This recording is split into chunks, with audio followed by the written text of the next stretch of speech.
Bonjour. Alors, on a souvent des images très fortes qui viennent des médias sur les prises d'otages, les forcenés, des situations très dramatisées. Oui, tout à fait. Et c'est souvent assez loin de la réalité du terrain, en fait. Justement, c'est ce qu'on va essayer de voir aujourd'hui.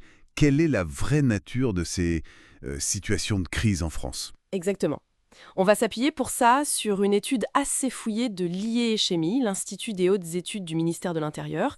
Ils ont analysé 330 interventions. Ah oui, quand même. Oui, entre 2010 et 2013, menées par les groupes spécialisés, le RAIL, le GIGN, les GPN à l'époque, la BRI. D'accord. Donc, du concret, basé sur les interventions réelles.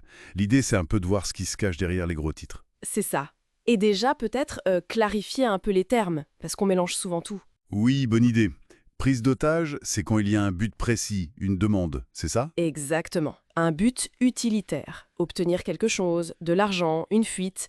Le forcené retranché, lui, il se barricade, il menace, mais souvent sans demande claire. Et le troisième type? C'est le forcené avec rétention de personne. Là, il retient quelqu'un, mais pas forcément pour obtenir quelque chose de précis. Ça peut être lié à un conflit personnel, par exemple. D'accord. Et alors, qu'est-ce qui est le plus fréquent d'après l'étude? Parce que l'image qu'on a, c'est souvent la prise d'otages spectaculaire. Eh ben, surprise, c'est pas du coup ça le plus courant. En fait, les forcenés simplement retranchés, souvent seuls, représentent, tenez-vous bien, presque 8 cas sur 10, 78,2%. Ah oui, énorme. Donc le gars tout seul barricadé chez lui, c'est ça le scénario majoritaire. Voilà. Les prises d'otages classiques avec une vraie demande, c'est seulement 10%. Et les forcenés avec rétention, un peu plus, 11,8%. Ça change déjà pas mal la perspective. Et ça se passe où en général? Plutôt en ville, à la campagne? Alors, géographiquement, bon, sans grande surprise, ça se concentre dans les régions les plus peuplées. Île-de-France, PACA, Rhône-Alpes. Logique. Mais le plus intéressant, c'est le lieu précis. Oubliez les banques ou les lieux publics pour la majorité des cas. Presque 9 fois sur 10, ça se passe dans un lieu privé. Un lieu privé. Genre... Majoritairement au domicile de l'auteur lui-même, plus de 78% des cas. C'est vraiment là que ça se joue le plus souvent. incroyable. Donc c'est une affaire qui se déroule derrière des portes closes, le plus souvent. C'est ça. Les prises d'otages font un peu exception. Elles ont lieu plus souvent en public, mais elles sont minoritaires, on l'a vu. Et plutôt en journée, en semaine, c'est ça aussi? Oui, 64% en journée, et moins le week-end. C'est pas forcément la nuit ou pendant les jours de repos que ça éclate le plus. Alors, la question clé, pourquoi?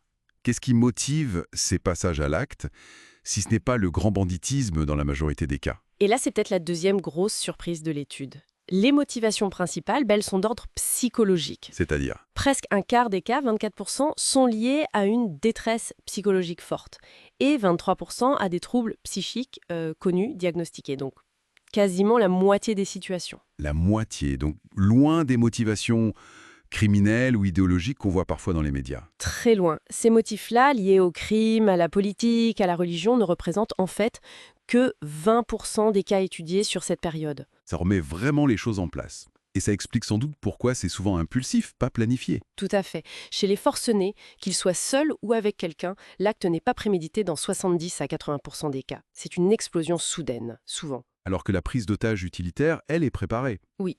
Là, c'est l'inverse. Presque les 3 quarts des prises d'otages sont préméditées. C'est logique. Il y a un but à attendre. Parlons un peu des auteurs. Quel est le profil type qui ressort? Alors, le profil est assez marqué. D'abord, c'est quasi exclusivement masculin. 98% d'hommes. D'accord. Majoritairement français, environ 74%. L'âge moyen est de 41 ans, avec un pic entre 35 et 44 ans. Et socialement? C'est souvent un profil qui cumule certaines fragilités. Plus d'un tiers sans emploi, 1 sur 2 déjà connu des services de police. Ah oui. Et puis des facteurs importants.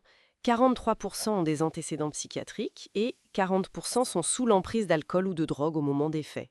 Surtout l'alcool. C'est un portrait assez difficile, effectivement. Et quand il y a des victimes, des personnes retenues, qui sont-elles? Alors là, pour les prises d'otages et les forcenés avec rétention, les victimes sont majoritairement des femmes, 51%, souvent plus jeunes que l'auteur, 23 ans en moyenne. Et le lien avec l'auteur? Il est très fréquent. Globalement, dans plus de la moitié des cas, il y a un lien, et c'est souvent familial, surtout pour les forcenés avec rétention. Là, c'est presque 80% de liens familiaux. Donc des drames très intimes souvent. Oui. Pour les prises d'otages utilitaires, c'est différent. Là, plus de la moitié des victimes ne connaissent pas l'auteur. Et malheureusement, la violence est présente. Plus d'un tiers des victimes subissent des violences physiques. Et les armes? On imagine souvent des armes à feu. Est-ce que c'est confirmé? Alors oui, il y a au moins une arme à feu dans environ 60% des cas où une arme a été recensée. C'est beaucoup, bien sûr, Mais mais l'étude note que c'est moins qu'en Amérique du Nord, par exemple au Québec ou à Louisville où ils avaient des points de comparaison. En revanche, ce qui est plus fréquent en France, ce sont les armes blanches, utilisées seules. Ça représente presque un tiers des cas. d'accord. Et est-ce que ces armes sont utilisées avant l'arrivée des forces de l'ordre? Malheureusement, oui, et assez souvent. Dans plus de 4 cas sur 10, l'arme a déjà servi avant l'intervention. Et pendant l'intervention, ça arrive encore dans un quart des cas. Ça donne une idée de la tension. Face à ça, comment ça se termine en général? La négociation, ça marche? Oui, la négociation est toujours la priorité, bien sûr, et elle aboutit à une reddition sans violence dans environ 31% des cas. C'est pas mal, hein, un tiers. C'est un résultat important, même si ce taux est apparemment plus élevé au Québec, par exemple. Mais en France, sur la période étudiée, il faut être réaliste, l'assaut par les unités d'intervention a été nécessaire dans près de 6 cas sur 10. Ah oui, 58,8%. C'est beaucoup plus fréquent que la reddition par la négociation. Surtout face aux forcenés retranchés, j'imagine. Exactement. C'est dans ces situations que l'assaut est le plus souvent décidé. Et ces assauts se terminent souvent mal. Eh bien, heureusement, non. Les unités sont très entraînées pour ça. L'étude montre que dans l'immense majorité des assauts, plus de 80%, l'interpellation se fait sans incident majeur, ni pour l'auteur, ni pour d'éventuels otages. Bon, c'est rassurant, malgré la fréquence des assauts. Oui, la maîtrise technique est là. Donc, si on essaie de résumer un peu tout ça, la réalité de ces crises en France, c'est souvent moins spectaculaire qu'on pense, plus intime, très lié à une détresse psychologique, et ça se passe surtout à la maison. C'est ça.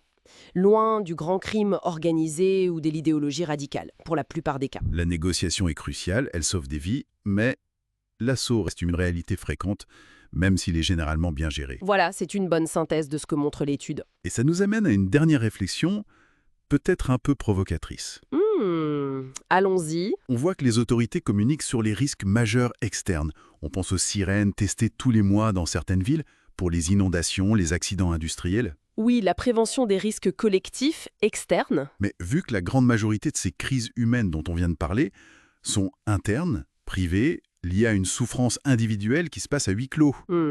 Est-ce qu'on a vraiment une conscience collective de ces drames-là qui sont finalement plus fréquents, même s'ils sont moins visibles? Et surtout, la question qui suit, comment la prévention pourrait-elle s'adapter? Au-delà des alertes pour les dangers publics, comment mieux repérer peut-être et désamorcer cette détresse individuelle avant qu'elle n'explose de façon dramatique? C'est une vraie question de fond, en effet. Comment prévenir l'invisible? Ça laisse matière à réfléchir, c'est sûr.